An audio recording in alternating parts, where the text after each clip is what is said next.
Donc, vous me posiez la question, comment je serais aujourd'hui? Déjà, je pense que comme je venais d'un quartier populaire, j'aurais eu une mesure de discrimination positive en ma faveur. C'est-à-dire que Sciences Po, j'aurais pas eu besoin de préparer le concours, et ils m'auraient reçu à bras ouverts en me disant « Ah, vous êtes formidable, vous venez des quartiers ».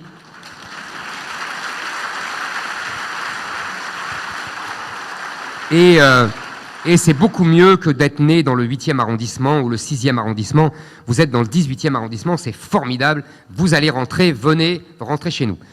Moi, j'ai passé mon été, c'était l'été de la canicule de 76, je m'en souviens encore, à travailler, à préparer mes cours d'histoire, de géographie. J'ai passé le concours, je l'ai eu.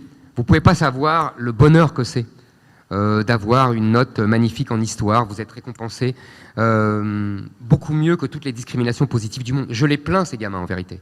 Je les plains parce qu'on se moque d'eux. On les prend pour ce qu'ils sont et non pas pour ce qu'ils font. C'est indigne, c'est irrespectueux. Moi, ça ne me plairait pas à leur place.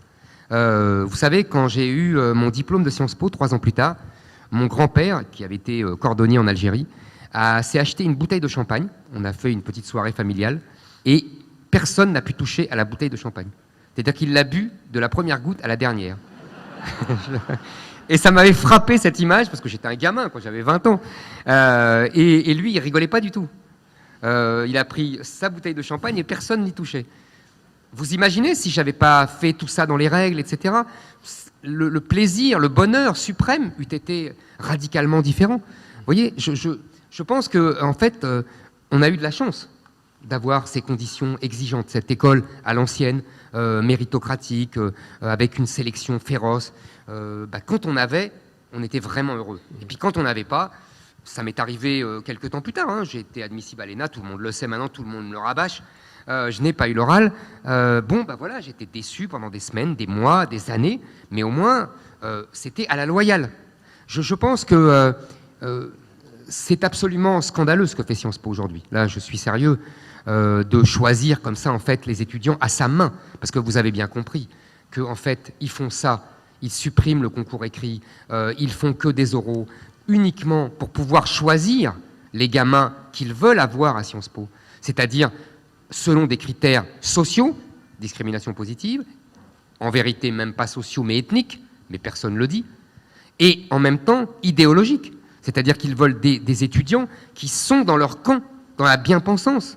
C'est indigne. Je pense que l'État aurait dû rejeter ce genre de mesures et aurait dû menacer Sciences Po de leur couper les subventions, parce qu'ils vivent de beaucoup de subventions publiques. Mais ça, voilà. Donc aujourd'hui, je vous dis, voilà, c'était pas le même regard. Moi, quand je venais de mon métro Châteaurouge, vous savez, je prenais la ligne 4, je ne sais pas si les gens connaissent le métro parisien ici.